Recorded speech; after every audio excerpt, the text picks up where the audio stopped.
Are you tossing and turning at night, unable to get to sleep for fear that you've forgotten something diabolically important? Can't take myself seriously.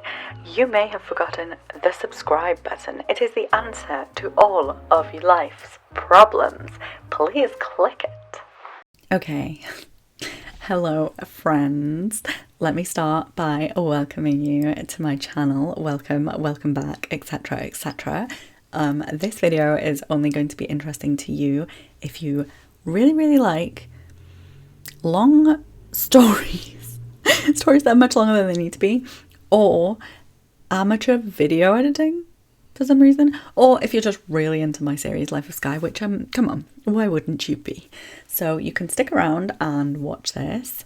You're more than welcome here, or you can be super rude and leave. I'm gonna leave that up to you. Leave that up to you, darling. As some of you might already know, I have been taking much longer with the next episode of Life of Skye, episode 20, because I've been working on some opening credits for the series. To be clear, I am fully aware that this was a totally unnecessary, silly little project that could have just never existed. Well, unless you think imagining stuff and making that imagined stuff real is necessary, which I do, so you could basically say that this whole palaver was therefore very urgent and essential. And I do say that actually, so yeah, there we go. Anyway, I have been YouTubing for 3 months now, which is not very long at all. So I'm sure that you, in your little fancy bubble over there, are used to seeing creators take a little longer than usual, you know, toddle off like D'Angelo, take a little break, and then they come back and they blow your mind with something that is basically Oscar worthy. But this is not that. I just want to be clear. What this is me being super weird and extra and spending a whole week working on a total of 1 minute and 5 seconds worth of footage. Was it worth it? I mean, no. But also, to me, yes, a little. Although this sequence is going to look super simple to you, and for any of you who do edit videos, I'm sure you could have done a 10 times better job than me in half the time. For me, it was anything but simple. I had to fix my game post life and death update. For starters, no small adventure for a girl with many households and many mods installed. I also chose this moment in time to get the free trial of Final Cut Pro because I thought maybe iMovie wasn't going to cope with this project. And by the way, I was right about that, but it did mean learning a brand new editing software from scratch and really going back to basics at a time when I was trying to do probably one of the more complex things I've done, and I should have stuck with what I knew, really.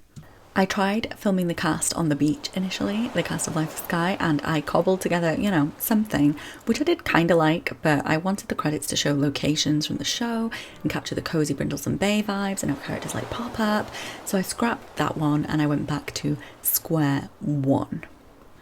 Over and over and over and over and over again, I watched credits from the TV shows that I liked, notably X-Files, Twin Peaks, The West Wing and Gilmore Girls. Yeah, that happened a lot. They each inspired some elements of the final credits, but one of the most important, groundbreaking moments of the whole project was when my partner brought me the 1999 opening credits for Neighbours. And I realised I could fit a significant amount of Sims into my opening titles, more than I had thought.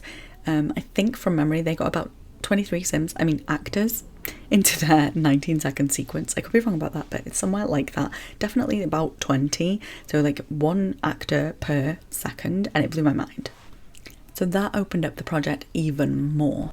One thing that remained a constant was the music.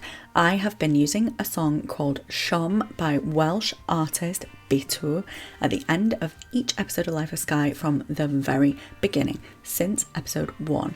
It's genuinely one of my favourite songs in the whole world, and Bitu is a good friend of mine. I have, of course, got permission to use the music in my videos. I'm super grateful to be able to use such a cool song for such a silly project. Thankfully, the part of the song that I wanted to use also informed the length of the credits, which stopped me from getting into another rabbit hole of decision making, and I'm very grateful for that. I wanted to use this specific part of the song, and I think it works really well in the end, actually. And I really, really hope that you will go and show the music some love, because it is just incredible. And it makes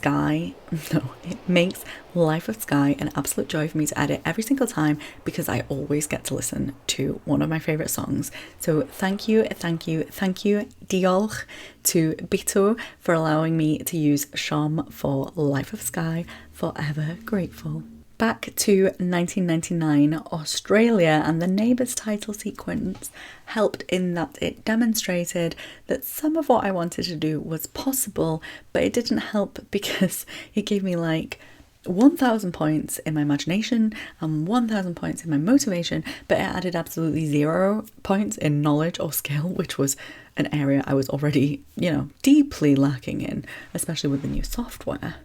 Well, I knew that I needed to green screen some Sims onto some ambience, so I went about loading my game app and travelling about my save file with Molly Prescott, my go-to townie for this series, and I filmed some Brindleton Bay ambience while she cried about how much trouble she was going to be in, how much her grades were going to drop because she was repeatedly missing school to go to the beach, the lighthouse, etc., etc., so that I could get my perfect shot.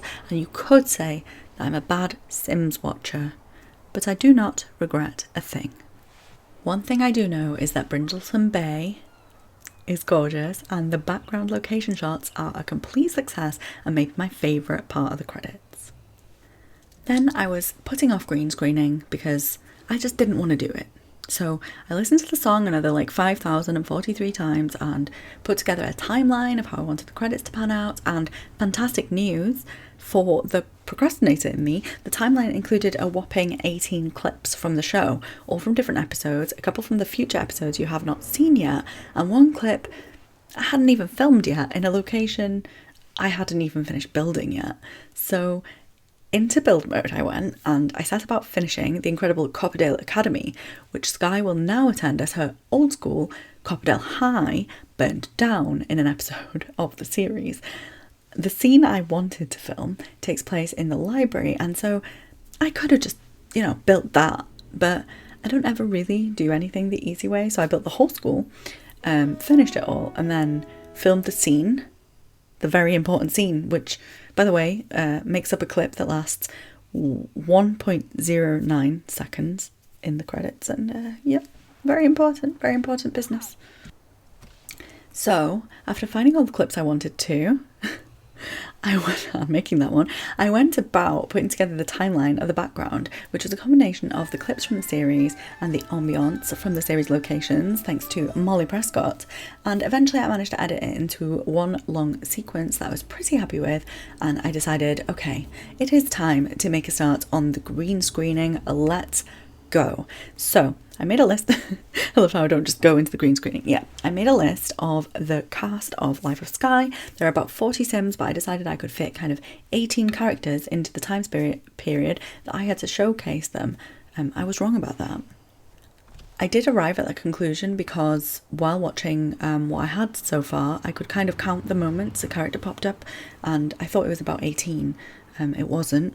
Not only was it not 18, I had forgotten entirely the very thing that I had learned from Neighbours 1999, which is that you can show more than one character at once. So, although it's actually 17 little character moments that we see, which is less than 18 for those of you who are also mathematically challenged, it also ended up being actually 22 Sims who were shown in the end, and I almost squeezed in another 3, which would have included the wonderful Molly Prescott, but anyway, I'm getting ahead of myself now.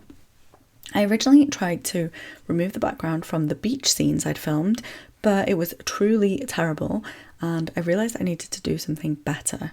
So I built a kind of plain venue with a white background, tall walls, white floor, white ceiling, everything, and I spent about 4 hours searching through and testing my animations on Molly Prescott, by the way, to figure out who was going to be doing what in the final credits. I wrote a list on actual paper and I promptly lost it, and then I found it, but while I was searching for the list, Life and Death broke my game and it aged all my Sims up to twice. So suddenly I was looking at Skye like, why are you wrinkly, girl? And of course she couldn't answer me, she's a Sim, so I had to do the only thing I could think of and restore my game from backup, switch aging off and build the venue again. Thankfully, my list prevailed this time, so I could get started.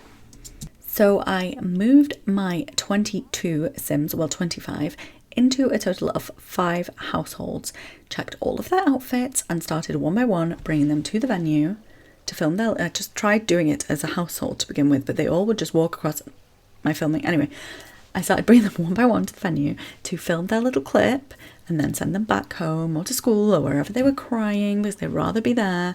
And the whole time I just wished desperately that I had that mod that let you search your animations, but I do not, so this is another thing that took me way longer than it needed to.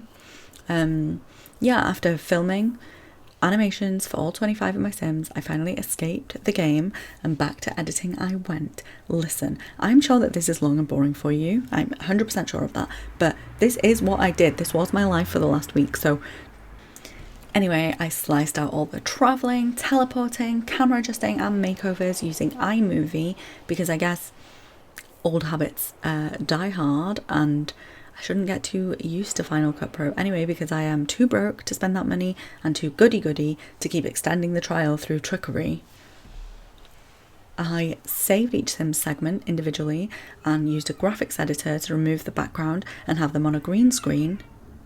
I then added them all into Final Cut Pro, got them into order, sliced and diced them, added the transitions and the titles to the clips, and then I went about adding all the effects, audio and filters over the whole lot. Like, not one step I've mentioned now was quick, I just want to be clear. There was lots of late nights and lots of early mornings and lots of squeezing in between life, I still had to breathe and eat and keep up my normal adult responsibilities during this week. So yeah, it wasn't like 100% editing central, but it was very exciting and that was my journey. It was a long one, but I actually enjoyed every second of it. I really, don't tell anyone, I really like editing. I think I like it as much as I like playing The Sims, in fact. So yeah, that is that, I suppose. Well, of course, I will be featuring the credits in the next episode of Life of Skye. That's what they're there for. But as you can undoubtedly tell, I worked quite hard at them and thought they deserved their own moment. So you are cordially invited to that premiere, which is happening. Goodness, it's happening right now. So anyway, enjoy your 1 minute of bliss, courtesy of me, and if you do, please give me a thumbs up and maybe subscribe. I put a lot of effort into the things I do. If you do not like them and you think I wasted my time and you walk away from this feeling very sorry for me, please know I will also accept pity subs from you. Bye! Drum roll, please.